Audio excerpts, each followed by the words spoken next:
মাতৃভাষা দিবস উদযাপন। এই উপলক্ষে institute of language studies and research Kolkata যে অনুষ্ঠানের আয়োজন করেছে তার প্রধান অতিথি যিনি, তিনি আন্তর্জাতিক খ্যাতিসম্পন্ন ভাষা বিজ্ঞানী অধ্যাপক উদয়নারায়ণ সিংহ।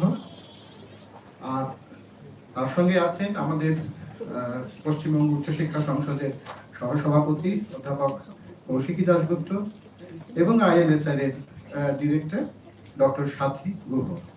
আমি সকলকে মঞ্চে আসার জন্য অনুরোধ জানাচ্ছি। আর যারা এখানে উপস্থিত আছেন তাদের সকলকে নমস্কার জানাই।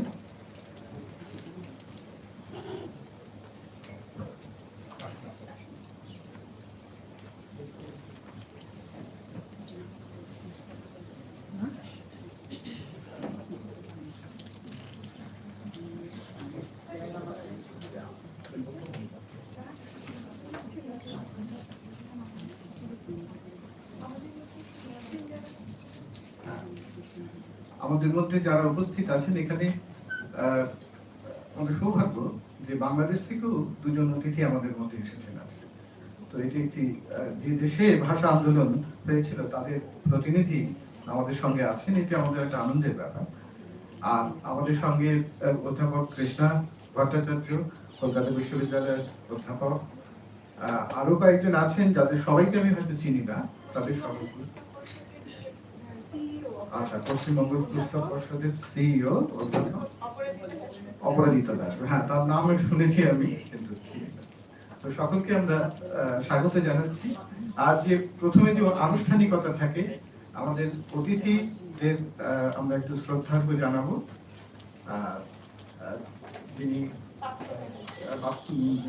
মানে পাপিয়াদি, তাদের হাতে পুষ্পস্তবক এবং একটি ডায়েরি এবং আমাদের ILSR এর একটি প্রকাশনা সেটি তুলে দেবেন।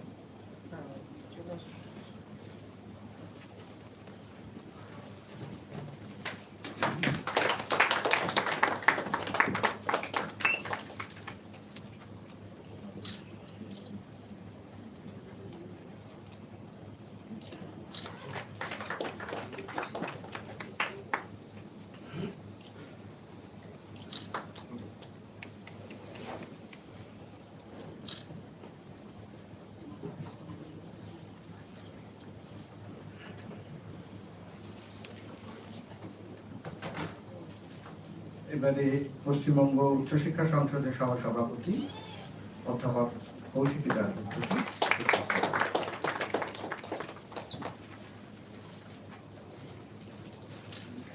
এবারে আমাদের সাথীদি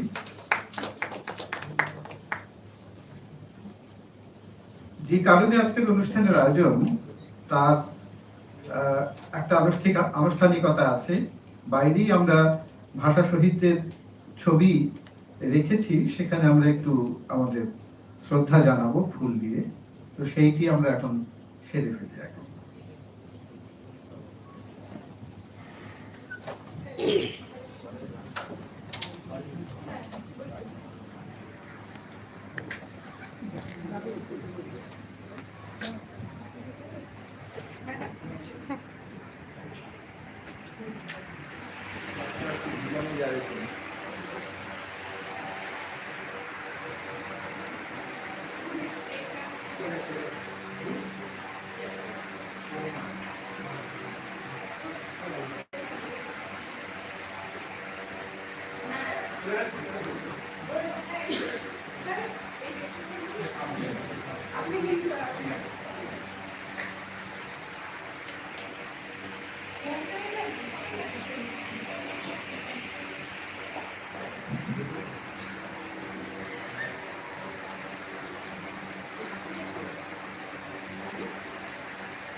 লাইভ চলছে আমি দিয়ে আসি এখান থেকে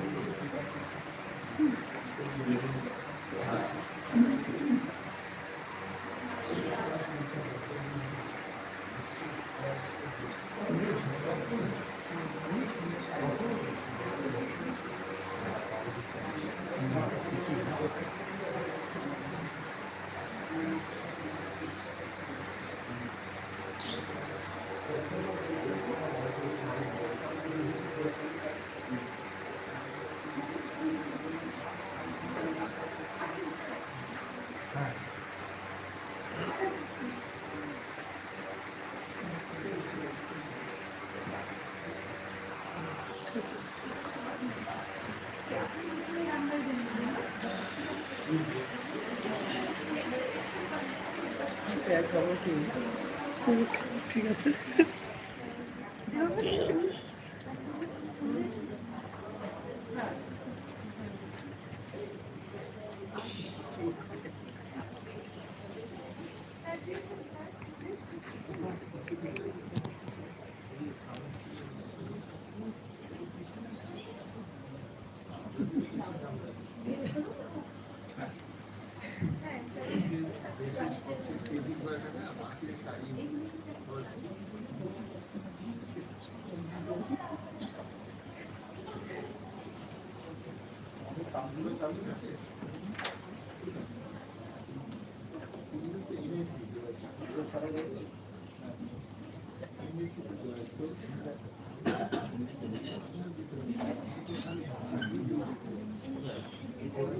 এবারে সূচনা সঙ্গীত আমাদেরকে শোনাবে গিয়ে আহেলি, বিশ্বভারতী সঙ্গীত ভবনের ছাত্রী আহেলি।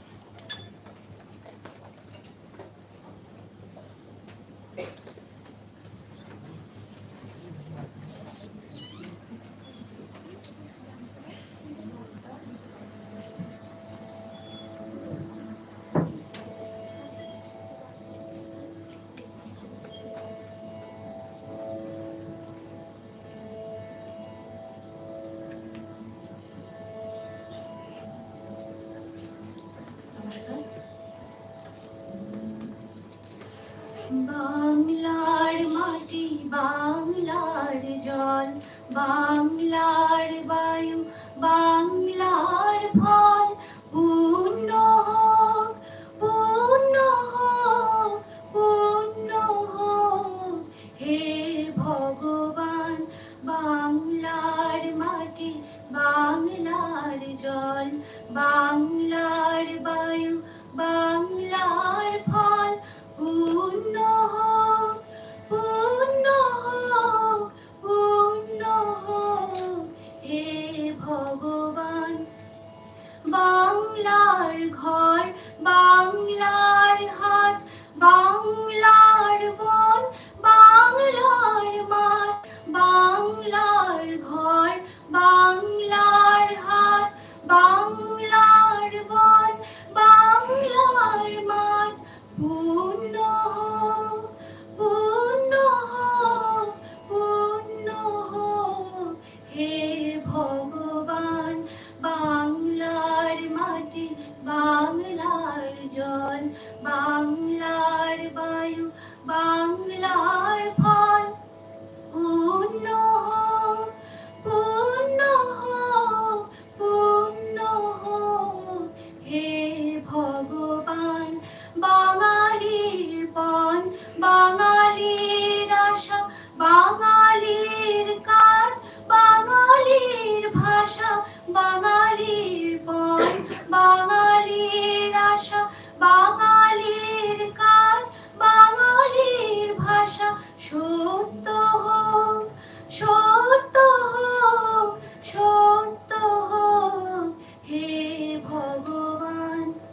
বাংলার মাটি, বাংলার জল, বাংলার বায়ু, বাংলার ফল, পূর্ণ হোক, পূর্ণ হোক, পূর্ণ হোক হে ভগবান।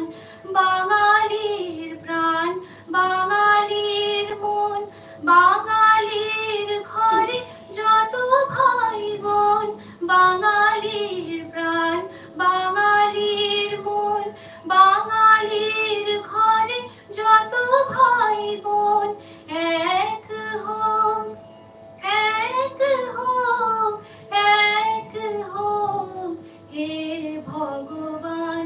বাংলার মাটি, বাংলার জল, বাংলার বায়ু, বাংলার ফল, পূর্ণ হোক, পূর্ণ হোক, পূর্ণ হোক হে ভগবান।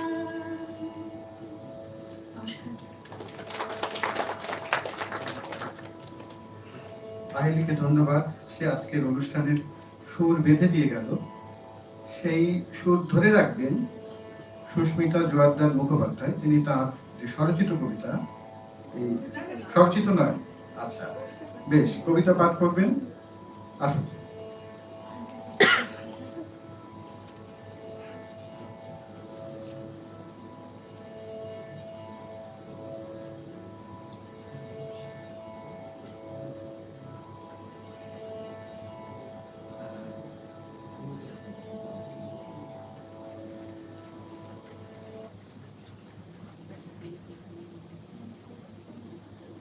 নমস্কার।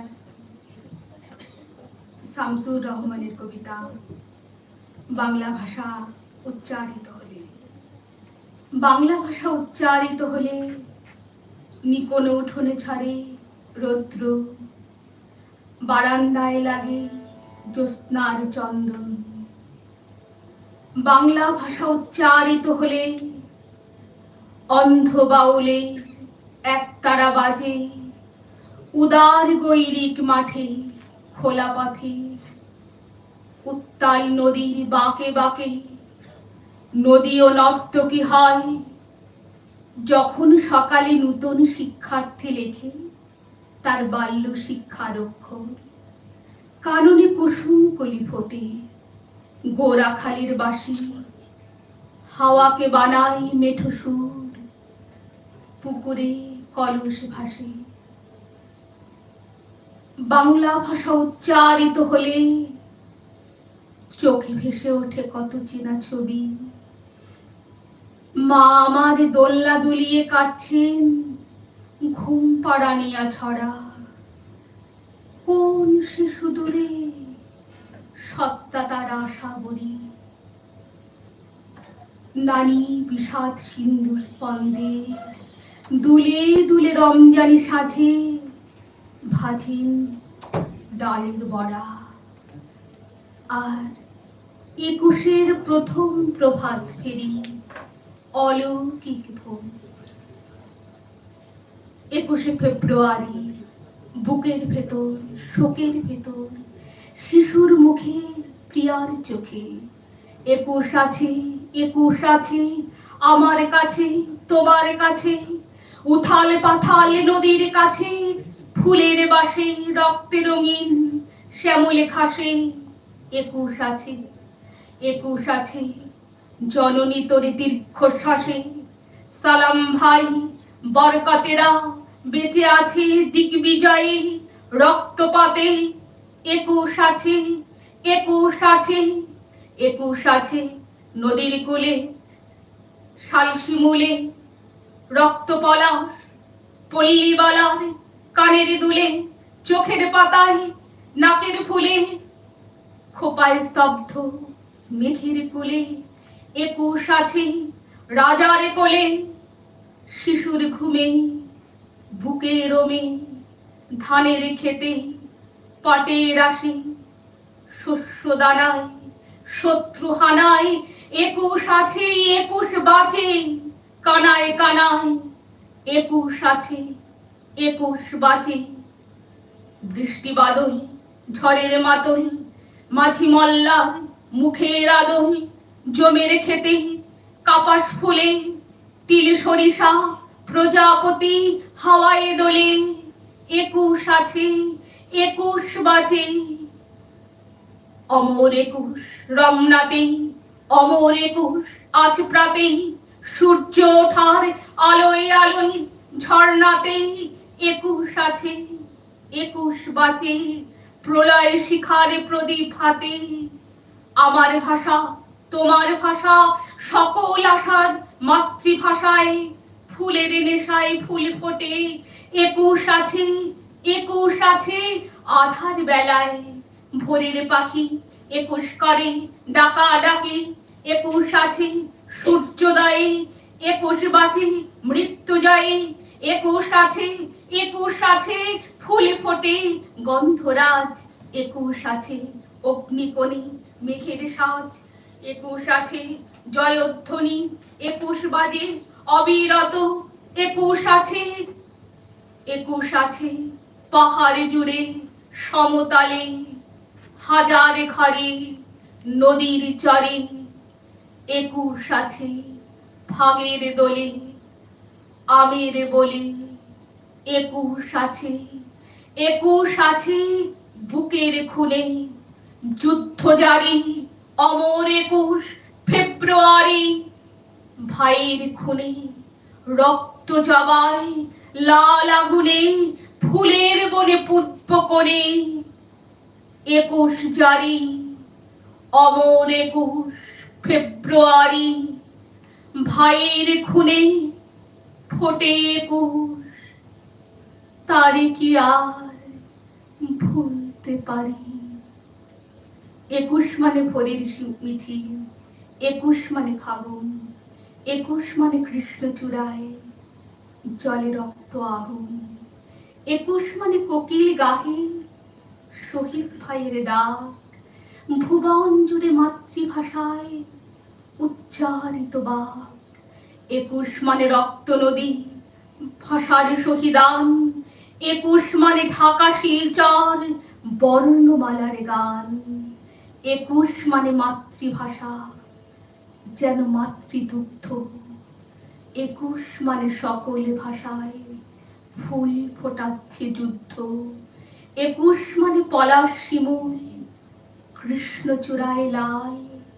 এই তো 21 কুহু কুহু শহীদ স্মৃতির কাল 21 মানে দুরন্ত কাল 21 স্বাধীনতা 21 দিল শহীদ মিনার ঝড়ের উপকথা 21 মানে ভালোবাসা খোপায় গুচ্ছ ফুল। 21 মানে সেই মেয়েটি স্বপ্নে যে দেয় দোল।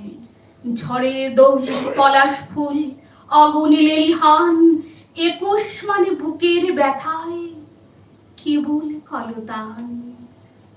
এবার 21 বিশ্বজুড়ে প্রতিবাদের মুখ, রণধ্বনি, জয়ধ্বনি, পলাশ শিমুল। নমস্কার।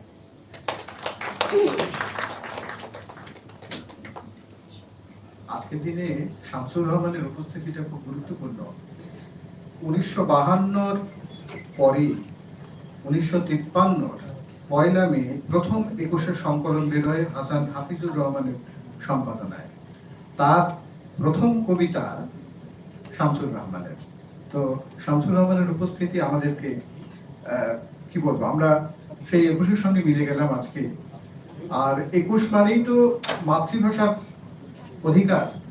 সে মাতৃভাষা শুধু বাংলা তো নয়, তার সঙ্গে যত ভাষা রয়েছে আমাদের সারা পৃথিবীতে, তার সকলের অধিকার। আমাদের আজকে সাঁওতালি ভাষাতে কবিতা পড়ে শোনাবে সদ্য লেখা একটি কবিতা অধ্যাপক শ্রীপতি টুডু।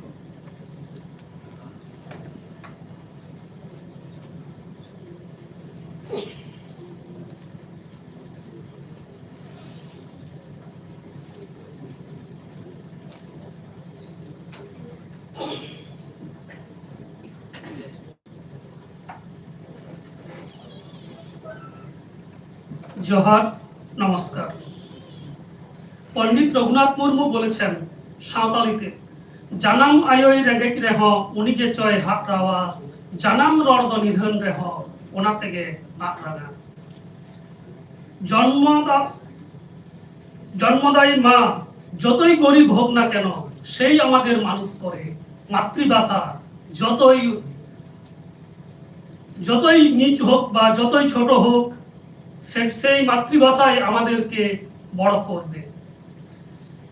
সাঁওতালি সাহিত্যের অলগুরু পণ্ডিত রঘুনাথ মুর্মুকে স্মরণ করে আজকে আমি আমার মাতৃভাষায় সকালে একটি কবিতা লিখেছি, সেটি আপনাদের শোনাচ্ছি। জানাম পারসি। ধরতি তালা রিলমালা নানা হুনর পারসি, আয়ো আড়াং রাড়াং রাড়াং সরেস জানাম পারসি। দুলের সোহাগ চেরেক দারাম সানাম জানাম পারসি মারাং, কেনে কতে চাচো ডিডি সরেস আয়ো আড়াং। জানাম আয়ো আয়ো আড়াং মারাং যতক্ষণা, দুলের মায়া তনল সগৈ কেটেক যতক্ষণা। জানাম পারসি তোয়া বারাবারি সেঙ্গেল সরি সরিয়র, পিঢ়ি তায়ম পিঢ়ি হাবি যুগ জাপা জিয়র। জানাম পারসি সাঁওতা আরসি জেগেত জাকাত উপরুম, আরিচলি লাই লাকচার ধরম করম সফরুম। উসত দুলর রাগি আড়িস জড়াও সনেগড় সিকড়ি, আকুত মনে তেতাং তিরপিত সরেস জানাম পারসি। দুলর রেয়া জানাম পারসি দুলর গেচয় সারসাও, দুলর তালা রিলমালা দুলর গেচয় পাসনাও। অকয়া মনেরে বানু আকাত জানাম পারসি দুলর, জানাম গেতায় মিছে গেয়া নোয়াকো আর মিত সরিয়র। এটির বাংলা অনুবাদ সংক্ষেপে আপনাদের বলছি। এই বিশ্বের মাঝে নানা ভাষা রয়েছে, তার মধ্যে আমাদের মাতৃভাষা সবার শ্রেষ্ঠ। আমাদের মাতৃভাষার মাধ্যমে আমাদের ভালোবাসা এবং মায়ের সঙ্গে যে সম্পর্ক জড়িয়ে আছে, এটি পৃথিবীর সবচেয়ে একটি শক্তিশালী বন্ধন। মাতৃভাষা দুগ্ধের সমান এবং এটি যেমন সত্যি তেমনই যুগ থেকে যুগ, বংশ থেকে বংশে, পরম্পরায় আমাদের এই মাতৃভাষা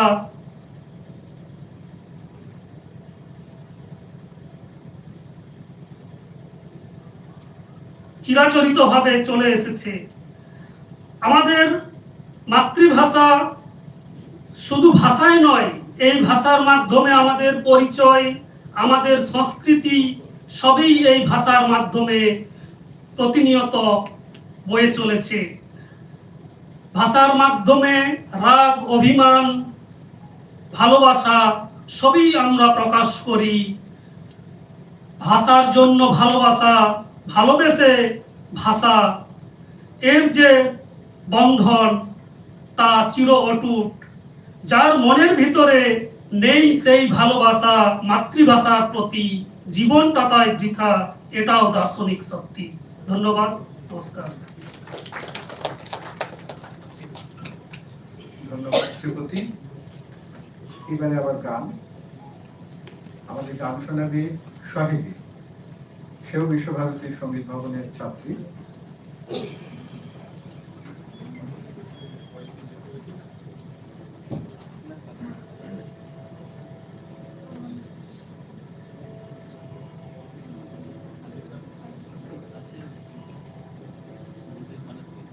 সকলকে আমার প্রণাম জানাই। আমার মাথা নত করে দাও হে তোমার চরণ ধুলার তলে, সকল অহংকার হে আমার ডুবাও চোখের জলে। আমার মাথা নত করে দাও হে তোমার চরণ ধুলার তলে। নিজেরে করিতে গৌরবদান, নিজেরে কেবলি করি অপমান। নিজেরে করিতে গৌরবদান, নিজেরে কেবলি করি অপমান। আপনারে শুধু ঘেরিয়া ঘেরিয়া ঘুরে মরি পলে পলে। আমার মাথা নত করে দাও হে তোমার চরণ ধুলার তলে। আমারে না যেন করি প্রচার, আমারও আপন কাজে। তোমারি ইচ্ছা করো হে পূর্ণ আমার জীবন মাঝে। যাচি হে তোমার চরম শান্তি, পরাণে তোমার পরম কান্তি। যাচি হে তোমার চরম শান্তি, পরাণে তোমার পরম কান্তি। আমারে আড়াল করিয়া দাঁড়াও হৃদয় পদ্ম দলে। আমার মাথা নত করে দাও হে তোমার চরণ ধুলার তলে। সকল অহংকার হে আমার ডুবাও চোখের জলে। আমার মাথা নত করে দাও হে তোমার চরণ ধুলার তলে।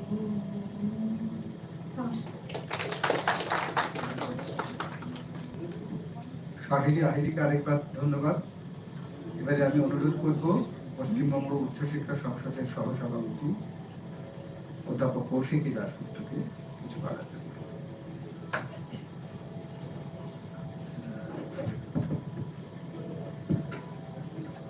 শুভ অপরাহ্ন। আজকে আন্তর্জাতিক মাতৃভাষা দিবস এবং সেই উপলক্ষে আয়োজিত এই অনুষ্ঠান আমাদের উচ্চশিক্ষা সংসদের সঙ্গে আমরা কাজ করার সুযোগ পেয়েছি।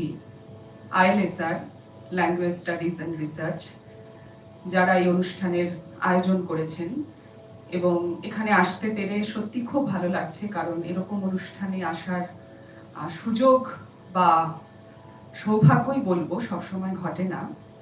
কারণ আজকের দিনটি প্রতিদিনের যে আমাদের কেজো অভ্যাস, প্রতিদিনের যে প্রাত্যহিক কাজের মধ্য দিয়ে আমরা হয়তো ভুলে থাকি বা ভুলে যাই, কিন্তু এইরকম একটি অনুষ্ঠান বা এই ধরনের যে আনুষঙ্গিক যে ব্যাপারগুলো তৈরি হয় প্রতিটি দিনের মধ্যে, একটি দিন থেকে অন্য দিনে চলার মাঝখানে, তার মধ্য দিয়ে হয়তো আমরা কিছুটা হলেও নিজের দিকে ফিরে তাকাবার, নিজের সঙ্গে কথা বলার একটা অবকাশ পাই।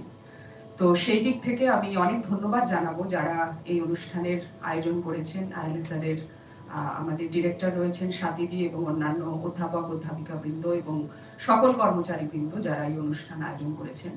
এবং তার সঙ্গে অকুণ্ঠ ধন্যবাদ জানাবো আমাদের আজকে উপস্থিত মঞ্চে রয়েছেন অধ্যাপক উদয় নারায়ণ সিংহ মহাশয়কে, যিনি তার অমূল্য সময় আজকে আমাদের জন্য দিয়েছেন। আপনারা সবাই জানেন, তার পরিচয় নতুন করে আর বলার কিছু নই।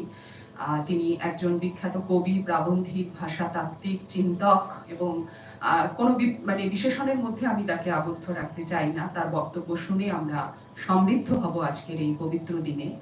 এবং তার সঙ্গে বিভিন্ন জায়গা থেকে, বিভিন্ন শিক্ষাঙ্গন থেকে যে অধ্যাপক অধ্যাপিকারা এসছেন, অনুসন্ধিৎসু গবেষকেরা এসছেন, সবাইকে আমি আমার নমস্কার জানাচ্ছি এবং আন্তরিক শুভেচ্ছা জানাচ্ছি। এবং আমি সবার কাছে অনুরোধ করব যে শুধু একটি দিনের মধ্যে নয়, প্রতিদিনেই যেন আমরা ভাষা দিবস বা ভাষার মধ্য দিয়ে নিজেকে চেনার যে প্রয়াস, যে উদ্যোগ, সেটাকে আমরা চালিয়ে যেতে পারি। এবং আমরা সবাই তো বারবার করেই বলি, প্রতিদিনই হয়তো একবার আমরা উচ্চারণ করি নিজের ভাষার প্রতি যে সম্মান, তার কাছে আমরা প্রণত হই, এবং সেই ভাষাকে নিয়ে শুধু নিজের ভাষা নয়, প্রত্যেকটি ভাষার প্রতি আমাদের ভালোবাসা থাক। এবং এই ভাষাকে নিয়ে যে সন্ত্রাস তৈরি হচ্ছে বিভিন্ন জায়গায়, পৃথিবীর বিভিন্ন স্থানে আমরা দেখতে পাচ্ছি, ভাষাকে আমরা বিভিন্ন ভাবে তাকে চিহ্নিত করার চেষ্টা করছি। এবং এটা মাঝে মাঝেই বলতে ইচ্ছে করে যে ভাষার তো কোনো ব্রাহ্মণত্ব নেই, ভাষার কোনো দলিতত্ব নেই, এবং ভাষা একটি প্রবহমান নদীর মতো। সে আমার চিন্তা চেতনায় অবিরত, সে জারিত হয়ে সে নিজেকে সমৃদ্ধ করছে, সে আমাকে সমৃদ্ধ করছে। এবং মাতৃভাষার মধ্য দিয়ে বোঝায় নিজেকে, নিজের সংস্কৃতি এবং নিজের আত্মাকে সবচেয়ে বেশি করে আমরা খুঁজে পাই। এবং একটু আগেই গানগুলো হচ্ছিল, আমরা শুনছিলাম মন্ত্রমুগ্ধের মতো, এবং ভালো লাগছিল তার সুর, তার যে দোতনা, তার রূপক, তার ভাব, তার মধ্য দিয়ে কেমন যেন আমরা নিজেরা তার সঙ্গে মিশে যাচ্ছিলাম। এবং এই মিশে যাওয়ার যে এই যে সুযোগটুকু ভাষা আমাদের করে দেয়, মাতৃভাষা আমাদের করে দেয়, নিজের সঙ্গে নিজের কথোপকথনের সুযোগ করে দেয়, এটাই বোধহয় সব থেকে বড় প্রাপ্তি আমার মনে হয়। তো আমি আর নতুন করে কিছু বলছি না। এখানে আমাদের মাননীয় বক্তা রয়েছেন, তিনি আমাদের জানাবেন, আমরা জানবো। শুধু আজকে সকালে আমি একটু লেখা পড়ছিলাম, পুরনো লেখা। তো একটা লেখা আমি অনেকদিন আগে লিখেছিলাম, একটু পড়তে ইচ্ছে হলো, দুটো লাইন পড়ে শেষ করছি। লেখাটার নাম মায়ের ভাষা। যেদিন তুমি খুন করেছো মায়ের ভাষা মায়ের দেশে, সেদিন আমি ভার্চুয়ালে আঁচল পাতি ছদ্মবেশে। মায়ের ভাষা চাইনি খ্যাতি কৃষি জমির অনন্ততে, কেউ কি মানে? শিউলি বনে পড়ছে ভাষা বুলেটে আর সংবিধানে। ভার্চুয়ালে আঁচল পাতি আন্দোলনে অসাবধানী, প্রিয় জীবন আমি তোমার সত্যিটাকে ভালোই জানি। খুন করেছো মায়ের ভাষা, ভাষা সেদিন রজস্বলা, রক্ত এসে ধুয়েছে চোখ, ধুয়েছে দেশ বৃহন্নলা। যেমন তুমি দাঁড়িয়ে আছো প্রিয় জীবন একটু থেমে, তেমনি আমি এক পা করে নামছি প্রেমে, গভীর প্রেমে। বাংলা ভাষার প্রতি আমার শ্রদ্ধা, ভাষা শহীদদের প্রতি আমার শ্রদ্ধা, এই প্রেম আমাকে আজীবন পরিপূর্ণ করে রাখুক। অনেক ধন্যবাদ।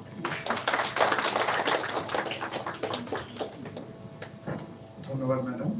এবারে আইএলএসআর এর পক্ষ থেকে আমাদের দিদি স্বাতিদি কিছু বলবেন, না বলতেই হবে আজকে।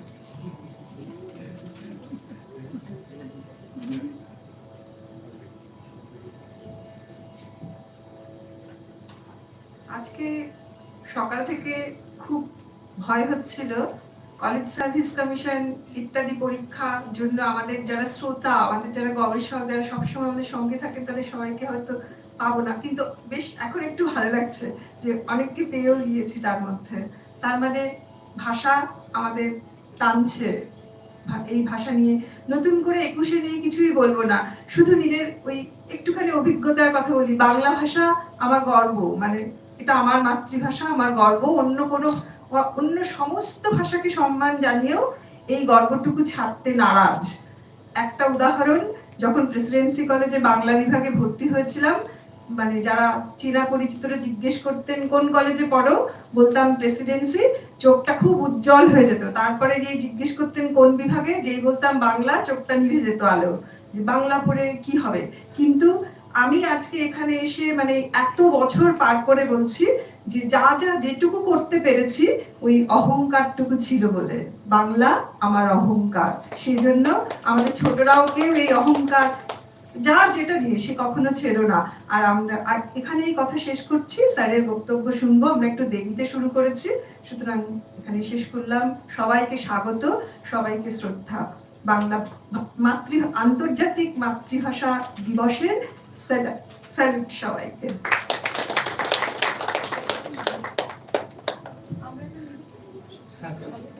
এবারে আমরা আজকের মূল উপলক্ষ যা তাতে আসছি। আজকের সম্মাননীয় বক্তা অধ্যাপক উদয়নারায়ণ সিংহ, তার পরিচয় নতুন করে দেওয়ার মতো কিছু নেই, কিন্তু অনুষ্ঠানে তো একটা আনুষ্ঠানিকতা থাকে। অধ্যাপক সিংহকে পরিচয় করিয়ে দেবেন অধ্যাপক অমিতাভ দাস।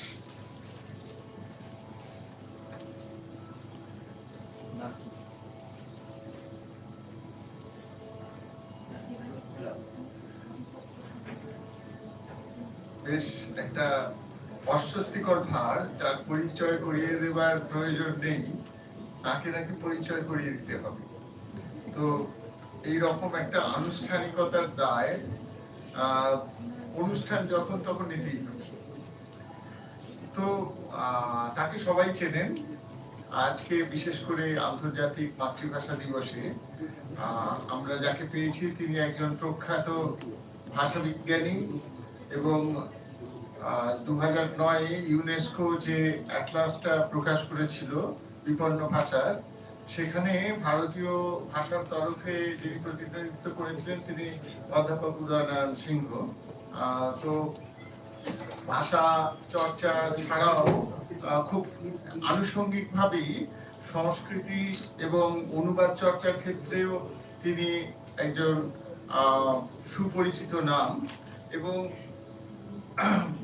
তাকে আজকের দিনে আমরা যে বক্তা হিসেবে পেয়েছি সেটা আমাদের সৌভাগ্য বলেই আমরা মনে করি।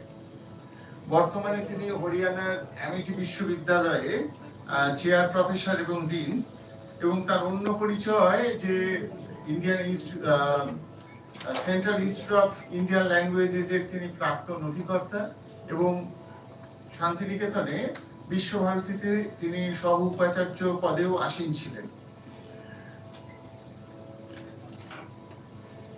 আজকে বিশেষ করে যে সমস্ত তফসিলি ভুক্ত ভাষাগুলোর অনুবাদ হচ্ছে, সেই ন্যাশনাল ট্রান্সলেশন মিশন, তারও প্রতিষ্ঠার ক্ষেত্রে তার অগ্রগণ্য ভূমিকা ছিল। হায়দ্রাবাদ বিশ্ববিদ্যালয়, দিল্লি বিশ্ববিদ্যালয়, দক্ষিণ গুজরাট বিশ্ববিদ্যালয় এবং বরোদার MS বিশ্ববিদ্যালয়েও তিনি অধ্যাপনা করেছেন। বাংলা ও মৈথিলি ভাষায়, সাধারণত ভাষাবিজ্ঞানী বললে একটু নিরস মনে হতে পারে, কিন্তু তিনি বাংলা ও মৈথিলি ভাষার 7টি কাব্যগ্রন্থের জনক। এছাড়া 6টি প্রবন্ধের বই এবং 12টি নাটক রচনাও তার এই সাহিত্য কীর্তির মধ্যে পড়ে। বাংলা, তামিল, কন্নড় ও মারাঠি ভাষা, সাহিত্য, সংস্কৃতি বিষয়ে তিনি 250টির মতো গবেষণা নিবন্ধের রচয়িতা, এবং একই সঙ্গে 545টি তথ্যচিত্রের পিছনেও তিনি আছেন। ফ্রাঙ্কফুর্ট ও লন্ডন বইমেলায় যথাক্রমে 2006 ও 2009 সালে তিনি কবি হিসেবে আমন্ত্রিত হয়েছিলেন। তাছাড়া 2007 সালে চীনগামী লেখকদের একটি সাংস্কৃতিক প্রতিনিধি দলের নেতৃত্ব দিয়েছিলেন তিনি। এছাড়া বিভিন্ন সময়ে পৃথিবীর বিভিন্ন দেশে তিনি যেখানে যেখানে যেখানে সফর করেছেন নানা বক্তৃতার উপলক্ষে এবং বিভিন্ন সম্মান ও পুরস্কার প্রাপ্তির সুবাদে সেই দেশগুলোর যদি মোটামুটি নাম উল্লেখ করা যায় তাহলে পৃথিবীর অর্ধেক মানচিত্র ঢাকা পড়ে যেতে পারে। যেমন Australia, Andorra, Bangladesh, Belgium, Caribbean দ্বীপপুঞ্জ, France, Germany, Iceland, Italy, Nepal, Pakistan, Russia, Singapore, এখনো শেষ হয়নি, স্পেন, সুইডেন, থাইল্যান্ড, ইংল্যান্ড এবং আমেরিকা। ফলে বুঝতেই পারছেন যে আমরা মোটামুটি একজন মানে আমরা আজকে বলতে পারি আমরা পান্থজনের সখা। তো ফলে পৃথিবীময় ভ্রমণ করেছেন তিনি এবং ভারতে এবং বাংলার একজন কৃতি সন্তান হিসেবে বিভিন্ন পুরস্কার এবং সম্মানে ভূষিত হয়েছেন। এছাড়াও 2017 সালে ভাষাতাত্ত্বিক উদয়নারায়ণ সিংহ কবি হিসেবে সাহিত্য একাডেমি পুরস্কার পেয়েছেন, সেটাও আমাদের কাছে খুব গৌরবের বিষয়। এই রকম একজন মানুষকে আজকে আমরা এই ধরনের একটি উপলক্ষে পেয়েছি, সেই সুযোগটা, সেই সৌভাগ্যটা আমরা সকলের সঙ্গে ভাগ করে নিতে চাই। অধ্যাপক উদয়নারায়ণ সিংহ আজকে তার ছবির ভাষা কবিতায় এক অনন্য নিরীক্ষা এই সম্পর্কে আমাদের কি বলবো আলোকিত করবেন।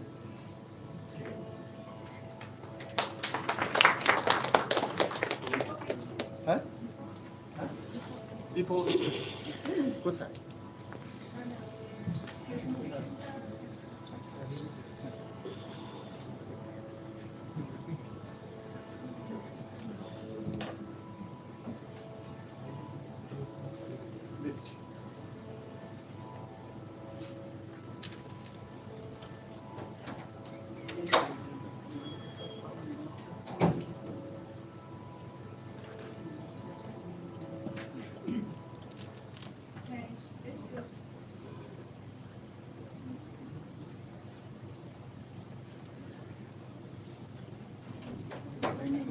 बांध के नीचे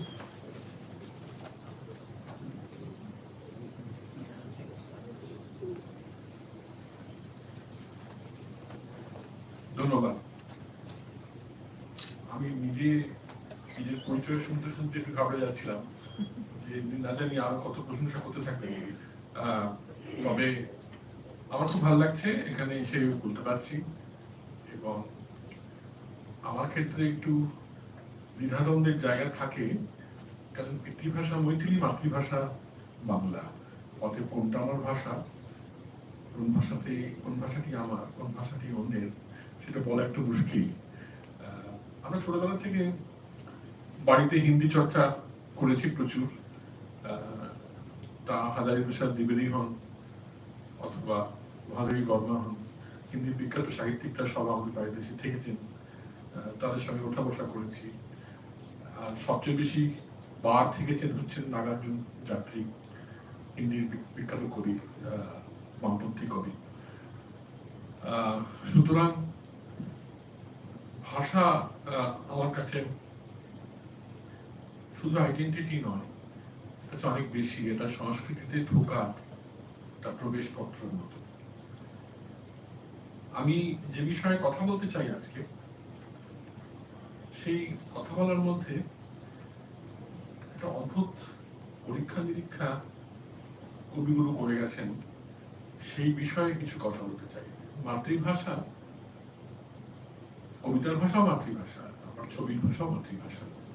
অতএব মাতৃভাষা থেকে মাতৃভাষায় কিভাবে অনুবাদ করা যায়, সেই পরীক্ষা নিরীক্ষাটা আমার মনে হয় আমাদের একটু জেনে নেওয়া উচিত, বুঝে নেওয়া উচিত, যে ঠিক কিভাবে আমরা কবিগুরুকে পেয়েছি। 1933 সালে এই বইটি বেরোয়, যা এখনকার সংস্করণ হচ্ছে বিচিত্রিতা। এরকম দেখতে, তখন এরকম দেখতে ছিল না, অন্যরকম ছিল।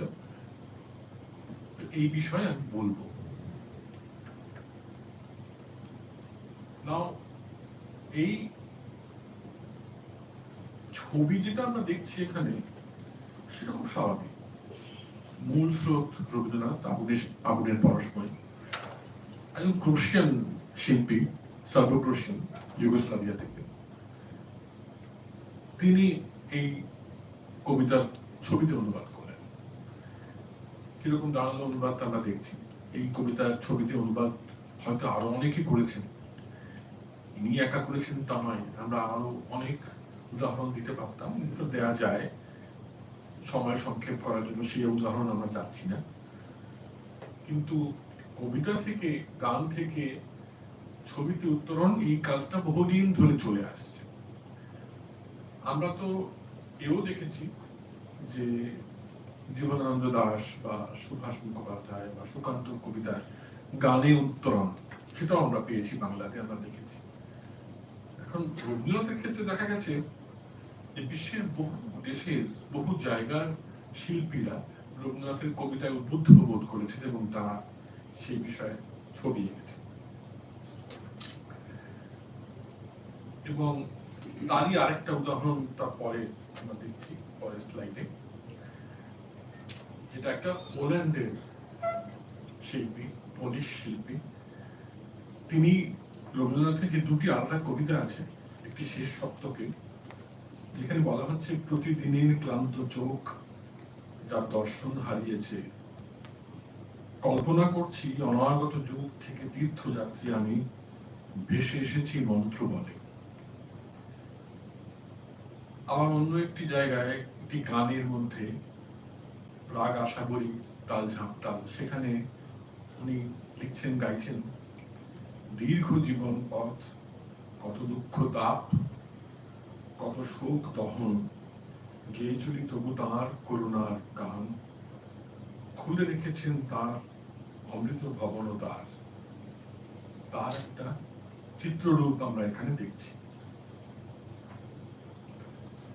আমরা চিরকালই দুটি ভিন্ন ভাষায় কথা বলি।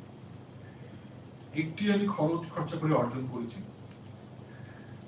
যার চেহারা সহজে দেখা যায় না, মুখোশ দিয়ে ঢাকা, যেমনটি দরকার। ঠিক যেমন ভাষাকে তার পৃথিবীতে একটা ঢোকার প্রবেশপত্র হয়ে দাঁড়ায়, যে আমি ইংরেজি জানি কিনা, আমি ফরাসি জানি কিনা, আমি জার্মান জানি কিনা, আমাকে একটা টিকিট, প্রবেশপত্র।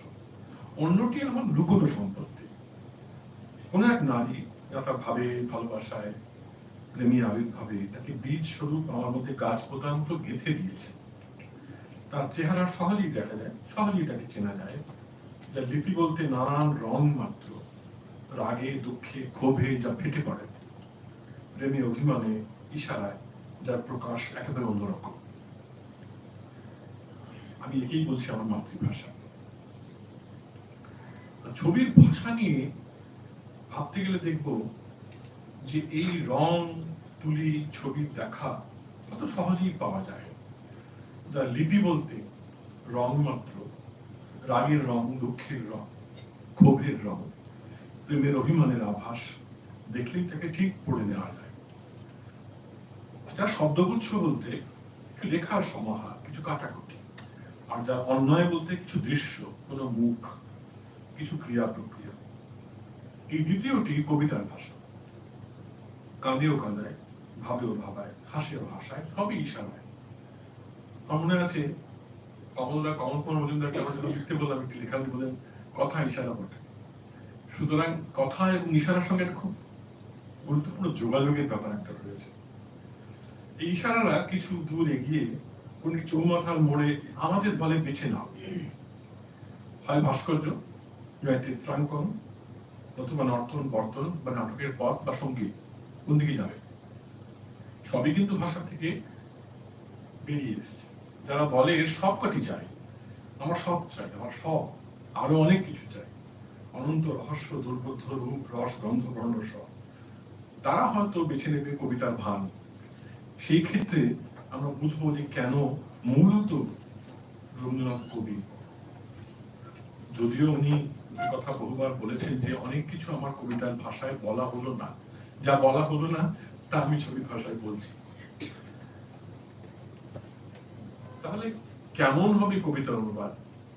কোন আশ্চর্য প্রক্রিয়ায় আমরা অনুবাদ করব? কবিকে জিজ্ঞেস করলে কবি বলবেন এটা আশ্চর্য কি, কবিতার তো গানে অনুবাদ হচ্ছেই, পাঠে হতে পারে অনুরণন, মঞ্চে হবে ভাব নৃত্য, নাট্যরূপ। এ তো হামেশাই হচ্ছে, কতই হচ্ছে।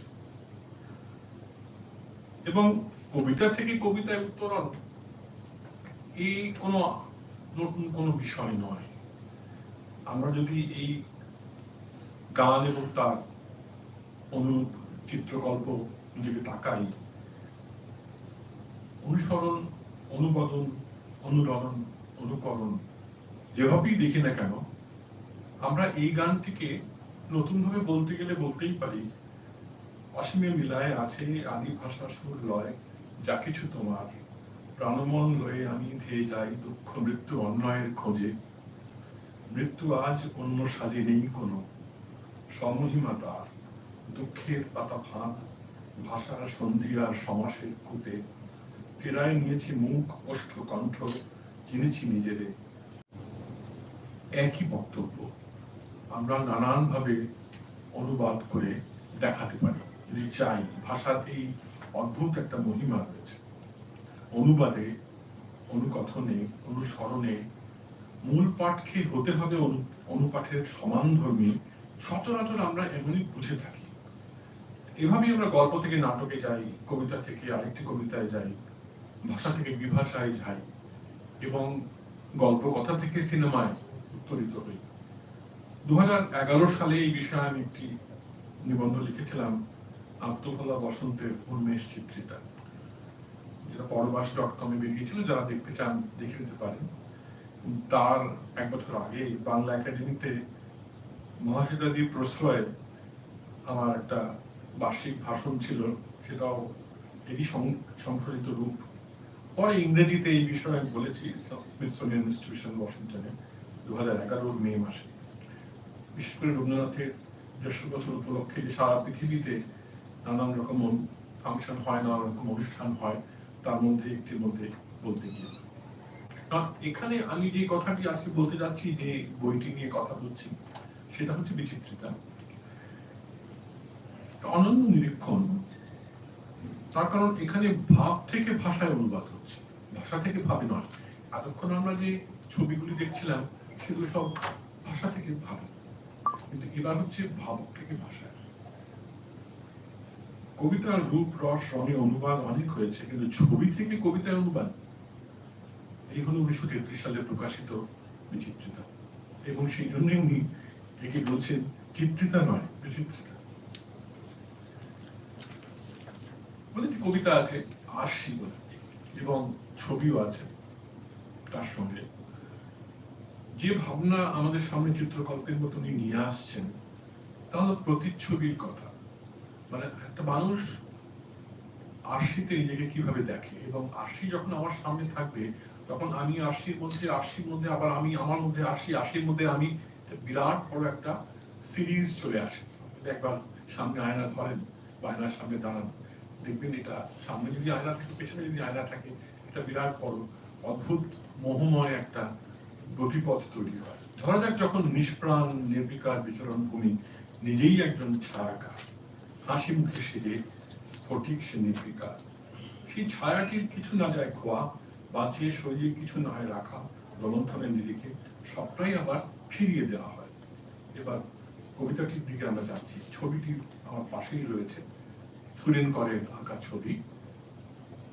এর অনুবাদ রবীন্দ্রনাথ করলেন এভাবে: তোমার যে ছায়া তুমি দিলে আরশিরে, হাসি মুখে সেজে, সেইখানে অবিকল সেই ছায়াটিরে ফিরে দিল সেজে, রাখিল না কিছু আর, স্ফটিক সে নির্বিকার আকাশের মতো, সেথা আসে শশী রবি যায় চলে, তার ছবি কোথা হয় কত। একদিন শুধু মোড়ে ছায়া দিয়ে শেষে সমাপিলে খেলা, আত্মভোলা বসন্তের উন্মত্ত নিমেষে শুক্ল সন্ধ্যা বেলা। সেই ছায়া খেলারই ছলে নিয়েছেন হিয়া তলে হেলা ভরে হেসে, ভেবেছিল চুপে চুপে ফিরে যাব ছায়া রূপে তোমারই উদ্দেশ্যে। সেই ছায়া তো ফিরিল না, সে আমার প্রাণে হলো প্রাণবান, দেখি ধরা পড়ে গেল কবে মোর গানে তোমার সে দান। যদি বা দেখিতে তারে বাড়িতে না চিনি পারে ওই এলো কেশি। কিভাবে একটি কবিতা ছবি থেকে উদ্ভূত হয়ে এবং চিত্রানুবাদে কিভাবে ছায়াঙ্কন করা যায় সেটা একটা অদ্ভুত রূপ আমি দেখছি। এই বিষয়ে চীনের শান্দং ওয়াইফাই বিশ্ববিদ্যালয়ের অধ্যাপক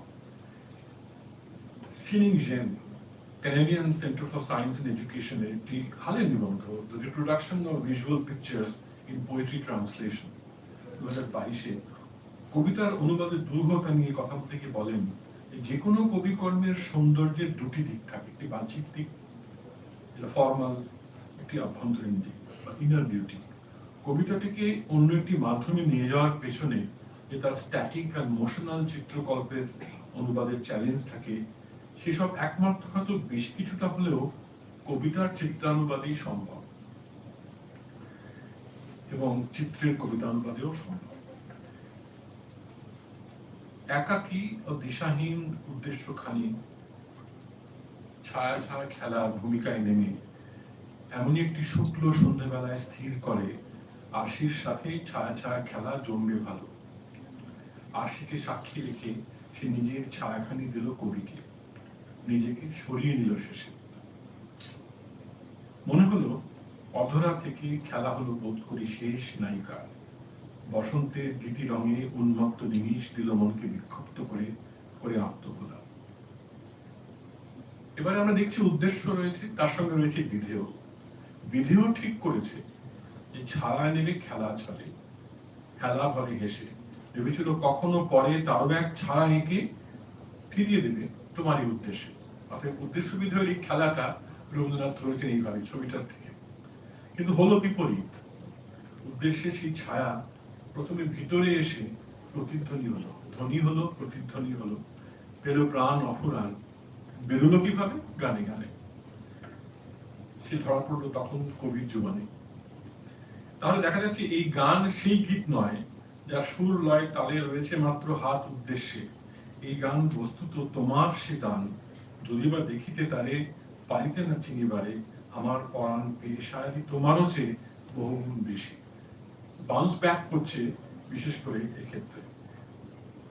মজার ব্যাপার হচ্ছে এই পুরো বইটার মধ্যে একটি ছবি থেকে বা একটি কবিতা থেকে আরেকটি কবিতার উত্তরণ খুব সহজে সম্ভব। একটা ইন্টারটেক্সচুয়ালিটি এখানে আছে যেটা ধরতে হবে, যেটা খুব ইন্টেন্স রিডিং করলে হয়তো সেগুলো পাওয়া যাবে। মনে হবে এই ছায়ার বিষয় দেখতে গিয়ে, ছায়া তুমি কার? যে তাকে দিয়েছে সুরের মহিমা, যে তোমায় খেয়াল করে দিল ত্যাগ, যে ভুলেছে মর্থ শুক্ল সন্ধ্যাকাল বসন্তের সৌরভ, যে ভুলেছে একালো বাক্যবিভেদ। কি সেই পাখির গানে গানে নিজেকে বাণীকে করিতে করেছে প্রথিত প্রতিভাসিত, প্রতিটি নিমেষে যে গিয়ে ওঠে অনিমেষ গান। দান কবিতা এখানে একটি আছে, দানের একটা ছবি আছে যেখানে উনি বলছেন কবিতার অনুবাদে, তোমার পাখির গানে পাঠাও সে অলক্ষের পানে প্রতিভাসনের বাণী, বলো তারে হে অজানা, জানি আমি জানি তুমি ধন্য, তুমি প্রিয়তম, নিমেষে নিমেষে তুমি চিরন্তন মম। এক্ষেত্রে চিহ্ন হতে চিহ্নহীন রাতের সাগর পারে তরঙ্গের গর্জনে সে শোনে বুঝি নিঃশব্দের মন্ত্রস্বর। নিজের অস্তিত্ব ছায়াকে মুছে ফেলে করেছে স্মরণ তাকে, বরণ তাকে। বলছেন নিজের আড়াল করি বর্ণে গন্ধে ভরি, প্রেমের দিয়েছে পরিচয়, ফুলেরে করিয়া বাণীময়। ফুলের মধ্যে মুখের ভাষা ফুটে ওঠে। তাহলে কবিতা কি করছে? পুরো বইটার মধ্যে, পুরো গ্রন্থে বিচিত্রাতে কবিতার ভূমিকাটা কি? মনে হচ্ছে আড়াল করছে।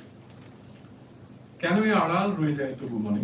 ভীরু কি চিত্রকল্প আমরা দেখছি। কেন এই আড়াল রয়ে যায় তবু মনে?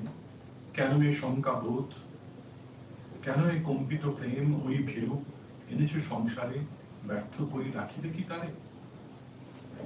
এখানে দেখাচ্ছে যে নিজেকে আড়াল করে রাখছেন যক্ষরাজ।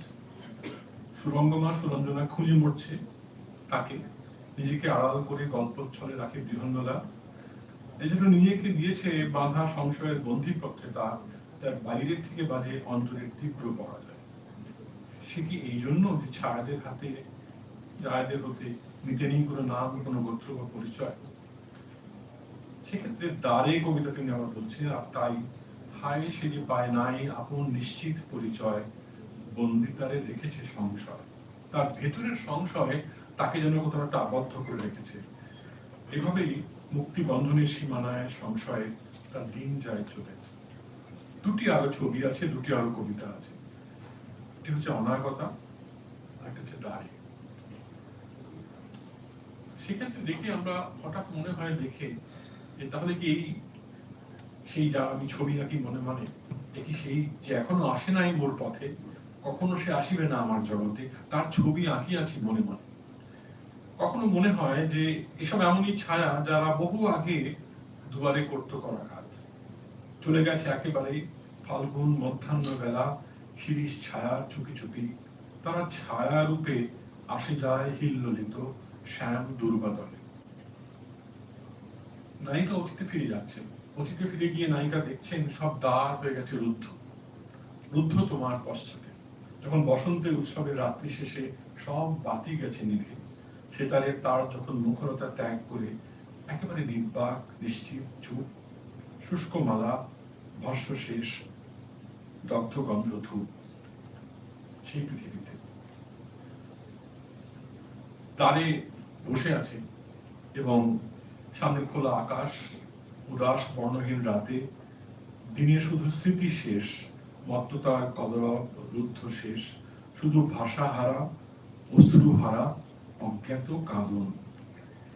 এ যেন বক্ষ কপাটের বেড়ায় আত্মদানের রুদ্ধ বাণী, মরছে ঘুরে ঘুরে। মনে হচ্ছে ছায়াটি যেন আসল মানুষ, মূল মানুষটি মানুষ নয়, মূল যে সে নয়, আপনি যেন আর কেহ সে, এই লাগে তার মনে।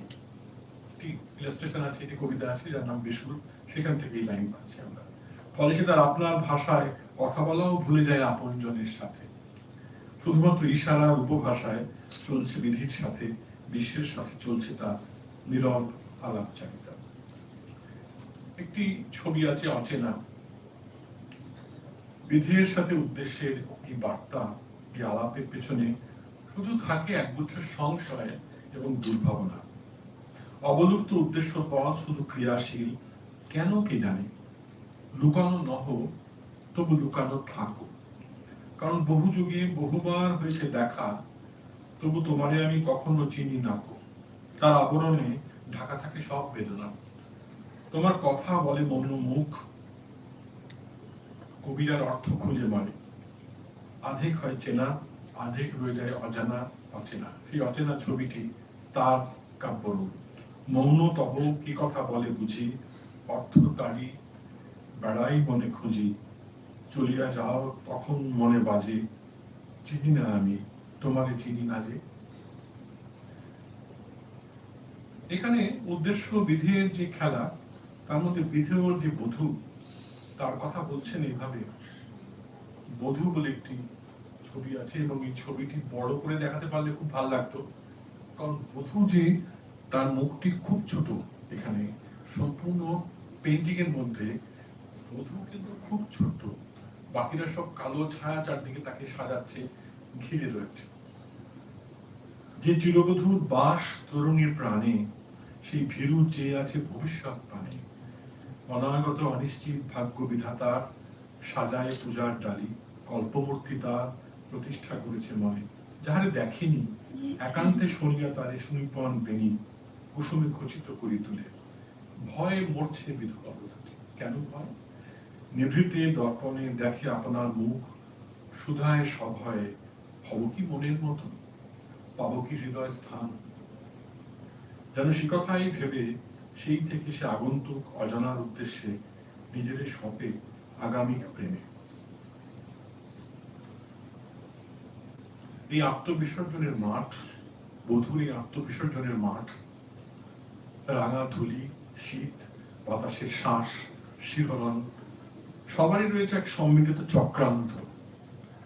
অজানিতের হাতছানি, শিহরণে ঘাসে কি কথা কহিল তোর কানে, সৃষ্টির প্রথম স্মৃতি হতে সহসা আদিম স্পন্দ সঞ্চরিত তোর রক্তস্রোতে। সম্পূর্ণ কবিতাটি আমি পড়ছি না, সেটা ডান দিকে দেয়া আছে তার থেকে আমি উদাহরণ শুধু দিয়েছি একটুখানি। আমার এই বিচিত্রতা পাঠের প্রয়াসে এই বিরল কাব্যগ্রন্থটির নবতম সংস্করণে ভূমিকা একটি সাবধান বাণী রয়েছে। সম্পাদক আশিস পাঠক সেখানে মন্তব্য করছেন, দেখা যাচ্ছে অধিকাংশ কবিতা 1932 জানুয়ারি থেকে মার্চের মধ্যে লেখা 1 জুলাইয়ে। অর্থাৎ বিচিত্রতা কবি খুব কম সময়ের মধ্যে পরপর এই পেন্টিং গুলো দেখে, এই চিত্রগুলো দেখে কবিতার অনুবাদ করে গেছে। আশিস পাঠকের বক্তব্য হচ্ছে, তবু এই কাব্যগ্রন্থের কবিতাগুলির মধ্যে ভাবের কোনো সাক্ষ্য নেই। যা আমরা দেখলাম তা নয়। অ্যাকচুয়ালি আপনি যদি দেখেন, অদ্ভুত একটা ইন্টারটেক্সচুয়ালিটি, আন্তর্বয়ান তার মধ্যে রয়েছে। তিনি বলছেন, বিষয়ে একটি ঐক্য প্রবণতা অবশ্য আছে, অধিকাংশ কবিতাই নারী বিষয়ক। খুব হালকাভাবে উনি ব্যাখ্যা করছেন, নারী বিষয়ক। ব্যাপারটা ঠিক নয়। অধিকাংশই মাতৃভাষা বিষয়ক, অধিকাংশই ভাষার খেলা, অধিকাংশই ব্যাকরণের খেলা, এবং ছবির যে ব্যাকরণ তার সঙ্গে ভাষার যে ব্যাকরণ তার সঙ্গে যোগ উনি এখানে প্রতিষ্ঠা করছেন। আবার করে কাব্যগ্রন্থটি একাধিকবার আদ্যপান্ত পড়ে আমার কিন্তু মনে হয়েছে সূক্ষ্মভাবে হলেও এগুলির মধ্যে একটি আন্তর্বয়ান বা ইন্টারটেক্সচুয়ালিটি রয়েছে। আর এই বক্তৃতায় আমি শুধু এই আন্তর্বয়ানটাকে ধরার চেষ্টা করছি। এই প্রসঙ্গে মনে রাখা দরকার, হলো সেই সময় যখন কবি রবীন্দ্রনাথ চিত্রশিল্পী রবীন্দ্রনাথ রূপেও বেশ জোরালো উপস্থিতি রয়েছে আন্তর্জাতিক স্তরে। 1930-এ ওনার প্রথম পেইন্টিং এক্সিবিশন প্যারিসে হচ্ছে। 1930 থেকে 32 এই সময়টায় উনি এই পেইন্টিং গুলো দেখছেন, দেখে তারপর ভাবছেন। ওনার প্রকাশিত বই হচ্ছে 1933-এ, কিন্তু লেখা যে 1932-এ বেরিয়েছে, সেই সময়টায় উনি আন্দ্রে কার্পেলেস এবং ভিক্টোরিয়া কম্পোর প্রয়াসে একজন চিত্রশিল্পী হিসাবে নিজেকে প্রতিষ্ঠা করছেন। আমি যখন এই এক্সিবিশনটি সারা পৃথিবীতে নিয়ে গেলাম বিশ্বভারতীর হয়ে, তখন প্যারিসে যখন ইনগরেশন হলো, তারপরে আমাকে অনেক অ্যাম্বাসাডার এসে বললেন যে আমরা তো জানতাম রবীন্দ্রনাথকে শুধু কবি হিসাবে, গীতিকার হিসাবে, নাট্যকার হিসাবে, ঔপন্যাসিক হিসাবে, আমরা তো জানতাম না যে উনি এরকম ছবি এঁকেছেন। বিশেষ করে আফ্রিকার বহু দেশ থেকে ওরা এসে খুব অ্যাপ্রিসিয়েট করেছেন পুরো ব্যাপারটা। তো এই সময় আমরা জানি একটা বেশ জোরালো উপস্থিতি উনি রেখেছিলেন আন্তর্জাতিক স্তরে, এবং এই সময় পৌঁছতে পৌঁছতে ওর রঙের তুলিতে বেশ কিছু প্রতিকৃতি আর ভাবছায়া আমরা দেখতে পাচ্ছি। আমরা যদি ওর ছবি আঁকার ক্রোনোলজি দেখি, তখন দেখবো যে এই সময় উনি সারা পৃথিবীতে ঘুরছেন, পৃথিবীর বহু মানুষের সঙ্গে ওর দেখা সাক্ষাৎ হচ্ছে, এবং অনেক ধরনের প্রতিকৃতি ওর মধ্যে আসছে। এবং খুব স্বাভাবিক যে আশ্চর্যের কিছু নেই যে শিল্প সর্জনে, শিল্প আন্দোলনের ভূমিকা নির্মাণে তখন রবীন্দ্রনাথ যে পরিমাণ সময় ব্যয় করছেন, ঠিক তখনই তার ভেতরে ইচ্ছা জাগবে অন্য শিল্পীদের আঁকা চিত্র বিচিত্রের বিষয়ে উনি কিছু লিখিত ভাষিত প্রতিক্রিয়া দেখাবেন। এবং তখনই উনি বলছেন যে যা কিছু আমি বলতে পারলাম না কবিতার ভাষায়, তা আমি আমার ছবির ভাষাতেও বলছি। মোদ্দা কথা হলো, এই সময় সেই সময় যখন মূর্ত ভাষা, অমূর্ত ভাব, তার সম্পর্ক, রং রেখার প্রকাশ ভঙ্গি, বাচনের প্রতিফলনের মধ্যে কবি শিল্পী রবীন্দ্রনাথ বচন বাচনের ভাষা, দর্শন অঙ্কনের ভঙ্গির একটা বিরল যুগলবন্দি রচনা করছেন। পরবর্তী সময় 1936 এসে দেখতে পাচ্ছি উনি যে শুধু নিজের শিল্প ভাষা বিষয় নিয়ে কথা বলছেন তা নয়, উনি নিজেরই আঁকা মুখাবয়ব, অন্ধকার, প্রকৃতি ও বিভিন্ন জান্তক প্রতিক্রিয়া, মানে অ্যানথ্রোমরফিক পিকচার যেগুলো উনি আঁকছেন, তার বিষয়ে বেশ কয়েক পংক্তি করে ভাষায়, তার সঙ্গে ইংরেজি অনুবাদেও লিখছেন। এছাড়া অবিস্মরণীয় কিছু পংক্তিকে কাব্যধর্মে দীক্ষিত করে উনি চিত্রলিপি গ্রন্থটি, চিত্রলিপি 1, চিত্রলিপি 2, তখন আমরা সেই সংকলনগুলো পাচ্ছি। পরবর্তীকালে এক সময় শিল্পী রবীন্দ্রনাথ বলছেন ভাষার প্রতি অবিশ্বাসের কথা, বলছেন যা শব্দবর্ণের মধ্যে দিয়ে বলে ওঠা আমার পক্ষে সম্ভব হয়নি, সেইভাবে উনি প্রকাশে আনতে পেরেছিলেন ছবির ভাষায়। বহু ছোটবেলায় মাকে হারিয়েছেন, মাতৃভাষাকে হাতে দেননি, মাতৃভাষা তো রক্ত, এবং সেই মাতৃভাষাকে বহুভাবে বহু ধরনের লেখাতে, রচনাতে উনি চিনতে চেষ্টা করছেন। কোনো একটা সময় 1930-এর পরে এসে ওর মনে হয়েছে যে এই চেনার চেষ্টার মধ্যে কিছু একটা বাদ রয়ে যাচ্ছে। মায়ের ছবি, অস্পষ্ট ছবি ভেসে উঠছে বিভিন্ন পেইন্টিং এর মধ্যে দিয়ে, বিভিন্ন চিত্রের মধ্যে দিয়ে। এ বিষয়ে সন্দেহ নেই যে বিচিত্রতার সবচেয়ে গুরুত্বপূর্ণ বৈশিষ্ট্য হলো রবীন্দ্রনাথকে একটি দুর্লভ ভাষান্তর। দর্শনের পৃথিবী থেকে বচনের দুনিয়ায় ভাব যেভাবে অনুদিত হবে বা হয়ে এসেছে, তার এই এমন উদাহরণ পাওয়া খুব কঠিন। সত্যি বলতে শব্দ থেকে শব্দে গতায়াত একটা সূক্ষ্ম সূত্রাবলী রয়েছে অনুবাদ প্রাপ্তে, যা আমরা পাই, যার দখল হয়তো সবার থাকে না, কিন্তু সেই সব দ্বিভাষী মানুষদের থাকে যাদের শব্দবোধ সুতীব্র, সুগভীর। তারা সহজেই নিজের কবিতাকে অন্য ভাষায় ব্যাখ্যা করতে পারেন, বলতে পারেন। কবিতা এসেছে আগে, তারপরে এই প্রতিক্রিয়ার ছবি। এমন উদাহরণ বাংলায়, অন্যান্য ভারতীয় ভাষায় অনেক পাওয়া যায়। কিন্তু ছবির বিবৃতিকে বাণীতে এঁকে ফেলার মতো আন্তঃসেমিওটিক অনুবাদ, ইন্টারসেমিওটিক ট্রান্সলেশন, যে কোনো ভাষা সংস্কৃতিতে আজও বিরল। অনেক নতুন নতুন কাজ, নতুন নতুন পরীক্ষা নিরীক্ষা রবীন্দ্রনাথ করেছেন। তারপরে এই পরীক্ষা নিরীক্ষাটি আমার মনে হচ্ছে যে, আমি যে জন্য ওকে মন চাষা বলছি, যে উনি অদ্ভুত একটা চাষের ফল আমাদের দিতে পেরেছেন। অনেক সমালোচক বন্ধুরা থাকবেন, তারা এই কবিতাগুলোর কোয়ালিটি, তার গুণ মান, সেটা নিয়ে নানান প্রশ্ন তুলতে পারেন। ছন্দপক্ষতা নিয়ে কথাবার্তা চরিত্রের বিচার করতে পারেন, বলতে পারেন এগুলো ওজনে খুব কম শুদ্ধ কবিতা, হয়তো ওজনে ওর অন্যান্য কবিতা যার সঙ্গে ছবির কোনো সম্বন্ধ নেই সেগুলো হয়তো বেশি ভালো ছিল, বা যেখানে কোনো অন্তমিল ছন্দবদ্ধতার ব্যাপার নেই, তার থেকে বাইরে বেরিয়ে উনি কবিতা লিখছেন কল্লোল যুগের পরে প্রতিক্রিয়া হিসাবে, সেখানে উনি অনেক এক্সেল করেছিলেন। কিন্তু আমার মনে হচ্ছে তারা এই বিশাল মাপের সৃজন মানুষটির সৃষ্টির বোধের অস্পষ্ট অনুচ্চার পৃথিবীতে হয়তো ঢুকতে পারেননি। শিল্প ও কাব্য এই দুই জটিল পৃথিবীতে অত্যন্ত সহজ বিচরণ থাকলে তবেই চিত্রের শব্দ উত্তরণের এমন উদাহরণ প্রস্তুত করা সম্ভব। আমরা যা দেখলাম ছবিগুলি, রবীন্দ্রনাথ ছাড়া যে কজন শিল্পীকে আমরা বিচিত্রতায় পাচ্ছি, তাদের মধ্যে রয়েছে নবন ঠাকুর, নন্দলাল বসু, কৃষ্ণেন্দু মজুমদার, গৌরী দেবী ভঞ্জ, নিশিকান্ত রায়চৌধুরী, প্রতিমা দেবী, মুকুলদের ভাই মনীষী দেব, রমেন চক্রবর্তী, সুনয়নী দেবী, সুরেন কর। বেশিরভাগ শিল্পী একটি করে মাত্র ছবি নিয়েছেন কবিতা লেখার জন্য, কিন্তু ব্যতিক্রম হচ্ছে নন্দলাল 3টি, রবীন্দ্রনাথ চক্রবর্তী 2টি, সুরেন কর 4টি, আর গগন ঠাকুর। গগন ঠাকুর বিশেষ করে ওনার খুব গুরুত্বপূর্ণ। এখানে এই পুরো বইটার মধ্যে 8টি ছবি উনি নিয়েছেন, এবং বিশেষ করে অন্ধকারের অনুবাদ কিভাবে করা যায়। ইনফ্যাক্ট যারা রবীন্দ্রনাথের মূল পেন্টিং নিজের চোখে দেখেননি, তারা এই কথাটা বুঝতে পারবেন আমি কি বলতে চাইছি। আমি যেহেতু ওনার সমস্ত মূল পেন্টিং নিজের চোখে রবীন্দ্র ভবনে আর্কাইভে বহুবার দেখেছি, এবং সারা পৃথিবীতে এক্সিবিশন করার সময় যেহেতু আমারই সিগনেচারে প্রত্যেকটা ছবির পেছনে সই করে আমাকে দিতে হয়েছিল, কারণ আমরা প্রায় 175 কোটি টাকা ইন্স্যুরেন্স কোম্পানিকে দিয়েছিলাম সেটা নিয়ে যাওয়ার জন্য। কেননা আমার ভয় ছিল যে উনি নিজে যখন 1930-এ এক্সিবিশন করেন, তখন প্রায় কয়েকশো ছবি উনি নিজে হারিয়ে ফেলেন। কে কখন চুরি করে নিয়ে গেল কেউ জানে না।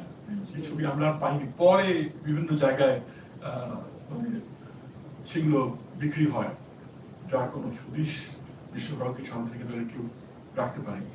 তো এই ভয় ছিল যে আবার এই যে ছবিগুলোকে আমরা চিনি জানি, যেগুলো সব অনেকেই দেখেছেন, এবং যেগুলো ছবিগুলো এই ছবিগুলো এইটুকু ছবিতে আপনি অনেক কিছু যেগুলো রেলে ট্রেনে আপনার শান্তিনিকেতন এক্সপ্রেসে বিরাট বড় আকারে দেখেন, এই ছবিটার আকার হচ্ছে এইটুকু মাত্র, সেগুলোকে ব্লো আপ করে ভাবে দেখানো হয়। সুতরাং রবীন্দ্রনাথের ছবি এবং এত অধৈর্য মানুষ যে একটা কাগজ, যে উনি অপেক্ষা করতে রাজি না, একটা কাগজে এঁকেছেন ছবি, তার পূর্ব দিকে আবার ছবি আছে, কাগজের জন্য অপেক্ষা করবেন না, যা হাতে যা সামনে আছে তাই দিয়ে উনি।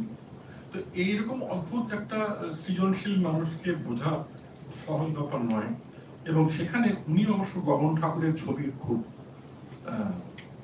আর্ডেন্ট ফলোয়ার ছিলেন, এবং যারা গগন ঠাকুরের এক্সিবিশন দেখে থাকতে পেরেছেন, জানি না এদের মধ্যে আপনাদের মধ্যে কতজন ছবি দেখেছেন, তারা এটা বিশেষ করে মাইসোরে তো পুরো প্রচুর ছবি ছিল। রমণীয়তার সূক্ষ্ম প্রকরণে সম্ভবত 5 জন শিল্পীর বিশেষ ভূমিকা ছিল, কারণ এই পর্যায়ে আমরা দেখছি যে এরা সবাই শিল্পী রবীন্দ্রনাথের ছবিকে বহুবার নানানভাবে জ্বালিয়ে তুলতে পেরেছে ওর মধ্যে থেকে শিল্পী সত্তাটাকে। এবং আমার মনে হয়েছে উনি একটা বর্ণকুশ পর্বতের এপারে ছিলেন, উনি এই বর্ণকুশ পর্বতটা পার করে গেলেন। এই বইটার মাধ্যমে। সেটা একটা বিরাট উত্তরণ রবীন্দ্রনাথের ব্যাপারে। এবং দেখা যাচ্ছে যে তখন গগন ঠাকুরের কালো ঘোড়ার প্রসঙ্গে বলি, তখনই অশ্বমেধের ঘোড়া কে আটকায়, দেখা যাক আমি ছেড়ে দিলাম ঘোড়াকে, কোথায় যাবে, কি আটকাবে। এমন একটি সৃষ্টি হলো গগন ঠাকুরের, রবীন্দ্রনাথের কবিতা কালো ঘোড়ার গগন ঠাকুরের ছবি, যা আখর কবিতার সমেত 32টি ছবি কবিতার সংকলনে এসছে 24তম পাঠ হয়ে। কালো ঘোড়াকে কিভাবে উনি দেখলেন সেটা দিয়ে আমি আজকের বক্তব্য শেষ করতে চাই। ছবি আমরা দেখছি আমাদের সামনেই রয়েছে, এবং এই ছবি দেখতে হলে কিন্তু রোল করে ভালো করে ডিটেলে গিয়ে খুব সুন্দর করে, কারণ অন্ধকারকে এরকম ভাবে আঁকা।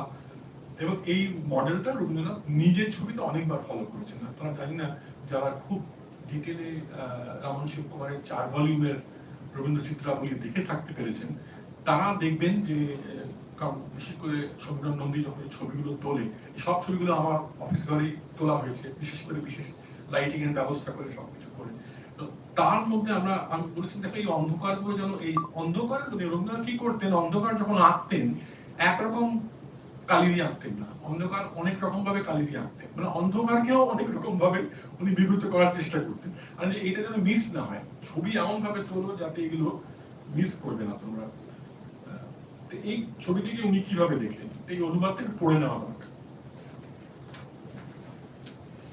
পরবর্তী শুধু ছবিটি দেখলে কথা স্পষ্ট যে আমরা দেখছি অমাবস পুচ্ছময় সবল শরীর একটি কৃষ্ণাশ্ব, যা উঠে চলেছে সিঁড়ি বেয়ে ক্রমশ ঊর্ধ্বমান, বলকাহীন ধেয়ে চলা শূন্য পথ দিয়ে আকাশে। গভীরে যেখানে অন্ধকার চারিপাশে ছেয়ে রয়েছে আলোক চেরা পথ, যার ওপরেও আছে ছায়া, রেশাধ্বনি বাজাবে এমন, আরো আছে অন্য কিছু মানুষের ছায়া। সে কি উপবিষ্ট, বাদ্যরত, পঠনে যোজিত? তারা কি করছে? তারা বসে আছে, বাজনা বাজাচ্ছে, কিছু পড়ছে। রুদ্র খরতর পদতলে কম্পিত ভগ্নপথ, আলোক বর্ষা, অশ্বের উপবিষ্টা নারী, দীর্ঘ কায়া, কালাগ্নির শিখা বিশেষ, যেন দুহাতে ঢাকা তার চোখ বস্ত্র দিয়ে, যা তার ব্যথার মূর্ছনাকেও দিয়েছে ঢেকে। রেশা রবে উঠেছে জেগে আধার চিরে আলো, প্রতিধ্বনি পুঞ্জ পুঞ্জ মেঘময়, পশ্চাতে ও পশ্চাৎপটে যেখানে আধার, সেখানেও মিশ কালো অন্ধকারে উড়ন্ত অশরীরী কিছু দেহ খণ্ডকার। দেখে মনে হচ্ছে ব্রিটিশ মিউজিয়ামে যে রাখা আছে পেগাসাস, মিথিক্যাল পেগাসাস, তার একটা নিজস্ব সংস্করণ। পেগাসাসের একটা উদাহরণ আমি পরবর্তী স্লাইডে দিয়েছি। বলগাহারা কালো অশ্ব যেন কালো চিন্তামেঘের মতো, চিন্তামেঘের দলের মতো এক আত্মঘাতী ঝঞ্ঝার মতো চলেছে, যার উদ্দেশ্য হলো বিস্তৃতির চির বিলুপ্তির মধ্যে নিরঙ্কিত পথ ধেয়ে চলতে থাকা, আমাদের নিয়ে যাওয়া। ব্যর্থতাকে, দুরাশাকে, অন্ধরাত্রির পরপারে যেখানে অন্তিম শূন্যের মাঝে কৃষ্টিহীনতার নিশ্চল নির্বাক পৃথিবীতে চলে যাওয়া যায়। এই অশ্ব যাকে পিঠে করে তিনি নিয়ে এলেন ব্যথায় মূর্ছিত মোর প্রিয়া, যাকে নিয়ে যেতে চাইছে বিস্মরণের বিলোপ লোকে, যেখানে কবির মনে হচ্ছে যাক ধেয়ে, মনে হচ্ছে নিয়ে যাক ভাষার বাহিরে কোনো পৃথিবীতে।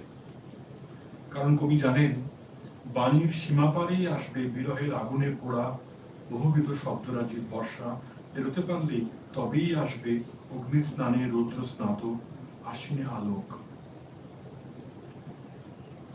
এই আলোচনা আমাদের বোধ করি বহু যুগ আগে একটা মিমেসিস বলে কল্পনা হয়েছিল অ্যারিস্টটলের সময়, যে ইমিটেশন কি অরিজিনালিটির বেসিস।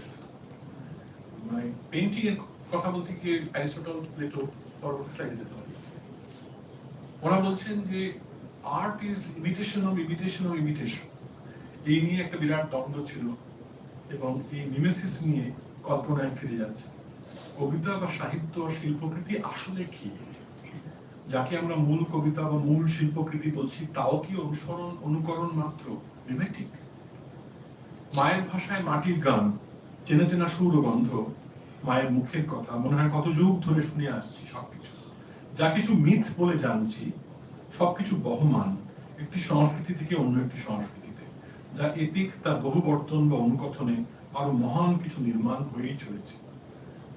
আজকে আমি রাজস্থানে যদি যাই তখন আমি দেখব যে লোরিক যে গান মিথিলার, তার একটা ছন্দ, তার একটা উদাহরণ ওখানেও পাচ্ছি, একটা অনুরণন পাচ্ছি। যেভাবে রবীন্দ্রনাথের কবিতায় আমরা দক্ষিণ ভারতের মন্দির গীতির একটা প্রভাব পাচ্ছি বা একটা অনুরণন পাচ্ছি, সেই ঘণ্টাধ্বনি যেন ওনার কবিতাতে ওনার গানে বয়ে চলেছে বা বেজে চলেছে, ঠিক সেইভাবে আমরা দেখি মিথে এপিকে, বিশেষ করে ওরাল এপিক যেগুলো, সেগুলো যখন অন্যান্য প্রদেশে চলে যাচ্ছে তখন এইভাবে তাকে মিমেটিক বলুন, তাকে অরিজিনাল বলুন, কারণ কিছু চীনে বড় শিল্প থিওরিটিশিয়ান আছেন, চেং এর কথা বলছেন, যে চেং তার যার কাছে 4000 প্রতিকৃতি ছিল, পেন্টিং ছিল, উনি কি করতেন যে উনি প্রাচীনকালে যে হারিয়ে গেছে ছবি,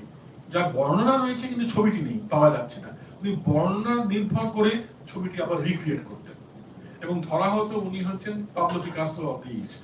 এবং পিকাসোর সঙ্গে 1956 সালে ওনার একটা মোলাকাত করার একটা প্রয়াস হয় প্যারিসে। তখনই ওর বিরুদ্ধে ফ্রান্সে একটা বড় লেখা বেরোয় যে উনি তো শিল্প চোর, উনি তো চুরি করতেন, ওটা প্লেগিয়ারিজম, কারণ উনি নিজে ছবি আঁকছেন না, উনি তো অন্যের আঁকা ছবিকে রিক্রিয়েট করছেন। তো এই নিয়ে বিরাট বড় একটা দ্বিধা দ্বন্দ্ব, একটা ঝগড়া লেগে যায়। কিন্তু তখন চীনের যারা শিল্প তত্ত্ব নিয়ে চর্চা করে তারা বলেন যে কপি ইজ দ্য অরিজিনাল। কারণ আমরা যা দেখি সে বিষয়ে স্কট জেমস বলেছেন যে কবি এবং তার উপাদান নির্বাচন করেন যেন লেখনীকে আদেশ করেন যে এইভাবে বাস্তবতার পুনর্নির্মাণ করতে হবে। এই ভাষিক নির্বাচন প্রক্রিয়ায় কবি পছন্দ করেন অ্যারিস্টটলের মতে সম্ভাব্য অসম্ভব থেকে অসম্ভব সম্ভাবনাকে পৃথক করতে। তিনি এর উপাদানও নিয়ে আসেন প্রকৃতি থেকে, আনেন একটা সর্বজনীনতা যে শক্তি কবিকে ক্রমাগত বিশেষ থেকে অবিশেষে উঠে আসতে পারে।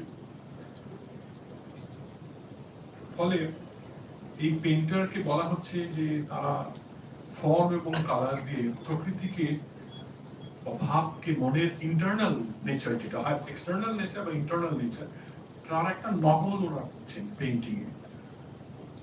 তাহলে সেই পেইন্টিং থেকে আমি যদি কবিতা লিখি, তাকে আমরা নকল বলবো নাকি থেকে অরিজিনাল বলবো, কি বলবো? এই যে দ্বন্দ্বটা, এই দ্বন্দ্বটা রবীন্দ্রনাথের এই এক্সপেরিমেন্টে অদ্ভুত সুন্দরভাবে ফুটে উঠেছে। এবং এর পেছনে যে মাইথোলজি, যে গান, যে ফোকলোর, যে লিরিক, যে লোরস কাজ করছে, যা আমরা মায়ের মুখ থেকে চিরকাল শুনে এসেছি, তার ছোঁয়া আমরা বহু জায়গায় পাচ্ছি ওনার লেখার মধ্যে, কবিতার মধ্যে। শুধু নারী বিষয়ক বলে বই থেকে তুলে সরিয়ে রেখে দাও কোনো মানে হয় না, কারণ এটার খুব গুরুত্বপূর্ণ একটা ভূমিকা রয়েছে আমার মনে হয় মাতৃভাষার সন্দর্ভে। এই বইটিকে আবার করে পড়া দরকার, খুব ভালোভাবে এই বইটিকে জেনে নেওয়া দরকার। ধন্যবাদ আমাকে সুযোগ দেওয়ার জন্য পড়ার।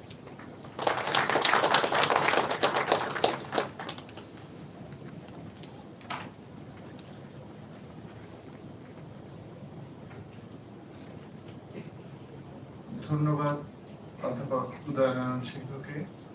আমরা মন্ত্রমুগ্ধের মতো শুনছিলাম ভাব হতে রূপে অবিরাম যাওয়া আসা, সে তারই একটা তাত্ত্বিক প্রস্থান তিনি আমাদের সামনে ধরে দিতে চাইলেন। এখন আমরা এখানে যারা আছেন তাদের মনের মধ্যে যদি কিছু প্রশ্ন জেগে থাকে, সেটা স্যারকে তারা যদি সেই প্রশ্নটা করেন সেই জন্য আমরা অনুরোধ করছি। আমি অবশ্য খুব দেরি করে গেলে না, আমরা দেরি করতে রাজি আছি। 45 মিনিট সময় আমাকে দিয়েছিলেন, আমি 45 মিনিটের মধ্যে শেষ করব। প্রশ্ন আছে কিনা আমি তো কথাই বললাম। মাইক্রোফোন আছে।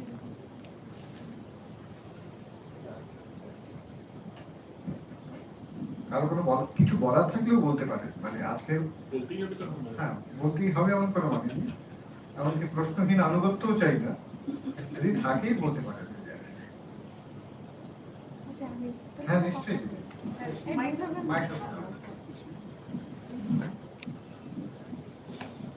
আজকে প্রথমে ধন্যবাদ জানাচ্ছি আমার বলার সুযোগ দেওয়ার জন্য। আজকে প্রফেসর উদয়নারায়ণ সিং যে বক্তৃতাটি করলেন এটি খুবই সুন্দর তো বটে এবং চিত্তাকর্ষক।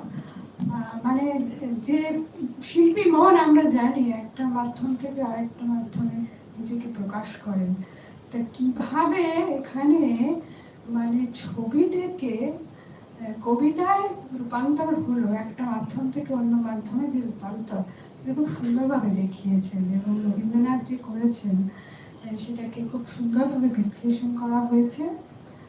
আমি অবশ্যই এই ধরনের বক্তৃতা আগে শুনিনি, কাজে আমার খুব ভালো লাগলো। এমনিতেও কবিতা থেকে গান কি গান থেকে কবিতা সেটা হতেই পারে, এবং আমরা যখন একটা গান শুনি তখনও আমরা নিজেরা কল্পনা করে নিই, একটা ছবি এঁকে নিই। সেই রকম ভাবে যে ছবি থেকে যখন করা হচ্ছে সেটা খুব সুন্দরভাবে বর্ণনা করেছেন এবং রবীন্দ্রনাথ যে জিনিসটাকে করেছেন এটা আমরা জানলাম সুন্দরভাবে। অনেক ধন্যবাদ সবাইকে, ধন্যবাদ।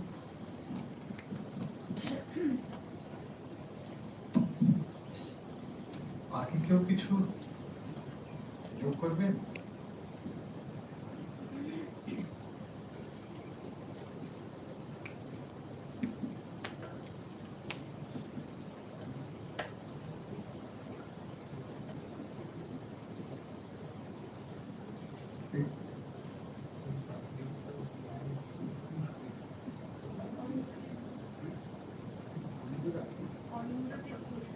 অরিন্দজিৎ বলো বলো বলো।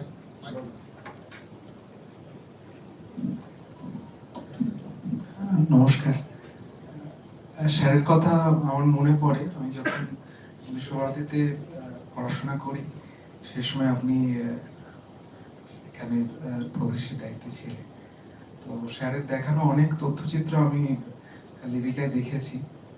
তো আমার যেটা বারবার মনে হচ্ছিল স্যারের কথা শুনতে গিয়ে সেটা হলো যে রবীন্দ্রনাথ একটা সময় ইউরোপের যে চিত্রকলা তার যে বেআব্রুতা নিয়ে উনি সাহিত্যের বিভিন্ন প্রবন্ধেও বারবার কথা বলেছেন। আমি একটা ছোট্ট কোট এখানে করতে চাই। আপনার কথা বলতে বলতে আমি ওই প্রসঙ্গটা আর কি বের করলাম। আমি একটু কোট করছি। উনি এখানে বলছেন ডাডাইজম সম্পর্কে মানে কথা বলতে গিয়ে উনি বলছেন যে ইউরোপের সাহিত্যের চিত্রকলার এই বিহ্বলতা ক্ষণে ক্ষণে ও স্থানে স্থানে বিভৎস হয়ে উঠেছে। এটা হয়তো একদিন কেটে যাবে, যেমন করে বলিষ্ঠ লোক মারাত্মক ব্যামকেও কাটিয়ে ওঠে। এবং আজকের যখন মানে আমরা নিজেরাও দেখেছি যে রবীন্দ্রনাথ একটা সময় যখন ইউরোপের ওই চর্চা সম্পর্কে তার বিপরীত যে মনোদর্শন সেটা যেমন মানে তার কথা বলছেন, আবার উনি প্রশংসাও করেছেন। অর্থাৎ মানে এবং আজকে যখন আপনি যে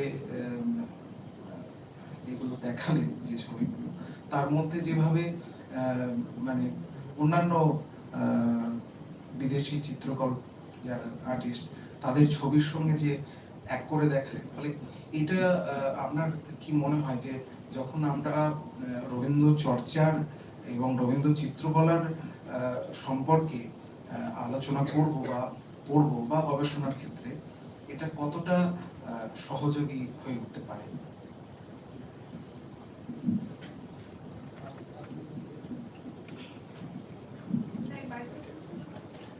না, এটা সহযোগী হবে। যে কথাটা জিজ্ঞেস করলে তার উত্তরে শুধু এটুকু বলবো, কারণ আমার জ্ঞান তো খুবই সীমিত। আমি নিজে বিরাট বড় শিল্পী কেউ নয়, এবং না আমি গাইতে পারি না আমি নাচতে পারি, বা আমার যে শিল্পী সত্তা সেটা খুব সীমিত। আমি বুঝতে পারি, আমার ভালো লাগে। তো এখন মুশকিল হচ্ছে যে এত বহুতা বিভক্ত একজন মানুষ, যে ওর কতগুলো কম্পার্টমেন্ট একসঙ্গে কাজ করছে। ইনফ্যাক্ট আর্টের পৃথিবীতে তত্ত্বের মধ্যে একটা কথা আছে সিনেস্থেসিয়া, এবং আমার একটা লেখার মধ্যে যেটা বিশ্বভারতী পত্রিকায় বেরিয়েছিল তাতে আমি বলেছিলাম যে যদি ওনার ওই বিশেষ করে যখন আমরা ওই কালানুক্রমিক রবীন্দ্রনাথ প্রজেক্টটা শুরু করলাম, তখন আমরা দেখছি একদিনে একটা সময় এই মুহূর্তে উনি একটা গান লিখছেন, পরের মুহূর্তে একটা কবিতা লিখছেন, তারপর উনি ছবি আঁকছেন, নাটকের খসড়া করছেন। একটা মানুষের মধ্যে 4 জায়গায় কি করে তার ব্রেন কাজ করতে পারে যদি সিনেস্থেসিয়া থাকে তার মধ্যে।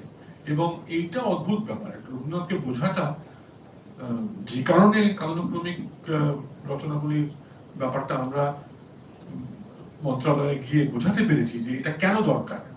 হ্যাঁ, 80 ভলিউমের বেরো, আমাদের জীবদ্দশায় শেষ হবে না কাজটা, যবে হবে হবে, কিন্তু এটা বোঝা খুব দরকার যে একটা মানুষ এই ধরনের বিরল একটি ব্যক্তিত্ব যে একই সঙ্গে কত রকম ভাবে চিন্তা করতে পারে, এবং একটি ভাষার জ্ঞান, একটি ভাষার প্রতি প্রেম, একটি ভাষার গভীরে ঢুকতে গিয়ে তিনি কত রকম ভাব, কত রকম ভাষার গভীরে ঢুকছেন, সেটা বোঝা খুব দরকার। এবং মানে ওনাকে বুঝতে গেলে আমার মনে হয়েছে এই চিত্রের ভাষাটাও বোঝা খুবই জরুরি, কারণ তা না হলে 67 বছর বয়সে ঠিক আছে উনি আঁকতে আরম্ভ করলেন, কিন্তু সত্যি তো নয় যে ওই সময় থেকেই শুরু হলো, শুরু তো তার আগে থেকে উনি করেছেন।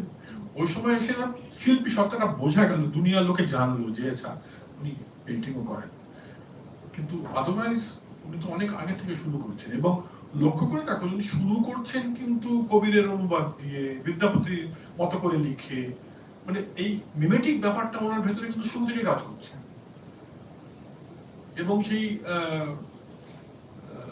একদম শুরুতে ইংল্যান্ড থেকে ফিরে কালি কালি গানটি, ওই যে টিউন, ওই যে স্কটিশ পুরো ব্যাপার, ওই যে উনি রিক্রিয়েট করছে, মানে এটা তো উনি কোনো অরিজিনালিটি, এখানে অরিজিনালিটি রাখতে হবে ও বাবা আমি একদম বিশুদ্ধ থাকবো, উনি তো আমাদের নেই।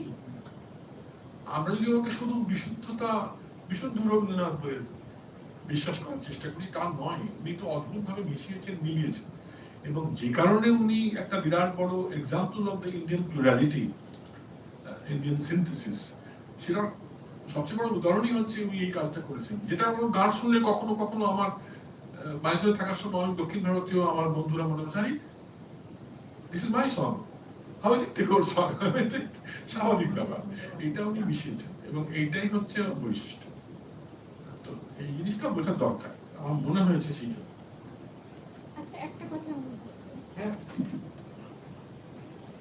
এখন আমার একটা কথা মনে হলো, সেই জন্য বলছি, আমি শেয়ার করতে চাইছি প্রফেসর উদয় নারায়ণের সঙ্গে। সেটা হচ্ছে যে আমরা যখন একটা গান শুনি, তার যে ছবি, যে চিত্রকল্প ফুটে ওঠে, সেটা ব্যক্তিভেদে আলাদা হতে পারে, বুঝতে পারে তো? আচ্ছা, তেমনি ছবি দেখে যখন কেউ কিছু রচনা করছেন ভাষায়, কবিতা বা কোনো লেখা, সেটা তো ব্যক্তিভেদে ভিন্ন হতেই পারে।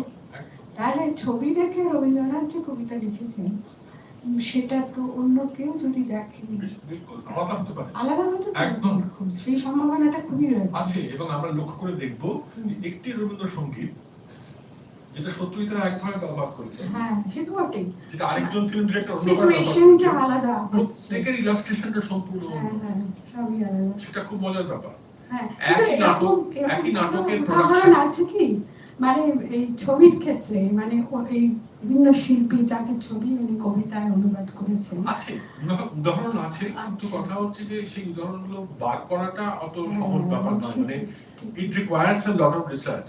তার কারণ হচ্ছে যে অনেক কিছু আমরা যা দেখছি, যে আমরা মনে করছি যে এই ছবির অনুবাদ উনি এইভাবে করছেন, কিন্তু আরেকজন যখন সেটা অনুবাদ করছে, সে হয়তো বাংলায় করবে না, কানাডায় করবে বা তামিলে করবে। এবার আমাকে going across the language barrier, আমাকে তুলনা করতে হবে যে বাঙালি কবি তিনি যেভাবে দেখছেন, কানাডা কবিকে যেভাবে দেখছেন। আচ্ছা, যদি কিছু কমন ব্যাপার থাকে, তাহলে বুঝতে হবে ছবির মধ্যে একটা ইউনিভার্সালিটি আছে, একটা অ্যাপিল আছে, যেটা সবাইকে একভাবে ভাবাচ্ছে। তো সেক্ষেত্রে কোনো দোভাষীর হেল্প নেওয়া যায়। আমার বক্তব্য হচ্ছে এগুলো গবেষণার সাপেক্ষ ব্যাপার, এগুলো দরকার, এখানে একটা গবেষণা করার দরকার। এই যে ইন্টারসিমিওটিক ব্যাপার, বা এই যে একটা ইন্টারডিসিপ্লিনারি ব্যাপার, এই নিয়ে একটু কাজকর্ম করা দরকার। ঠিক তেমনি শিল্পীরা যখন গান করেন তাদের গলা শুনে এক একটা ধারণা হতে পারে যারা শুনছে, মানে কারো গলা শুনে মনে হয় স্বর্ণকণ্ঠী, কারো কারো গলা শুনে মনে হয় সে আকাশের মতন যেন উদাত্ত, সেই রকম যেন বিরাট, সেই রকম আর কি। সেই জিনিসগুলো এখানেও কম্পেয়ারেবল। আমি এখন মোহন সিং এর গান শুনছি, তখন তো আমার রিয়াকশন একরকম হবে না, সেই না, সেই গলাটাই একরকম ভাবে আমি কল্পনা করব, সেটা ছবি একটা।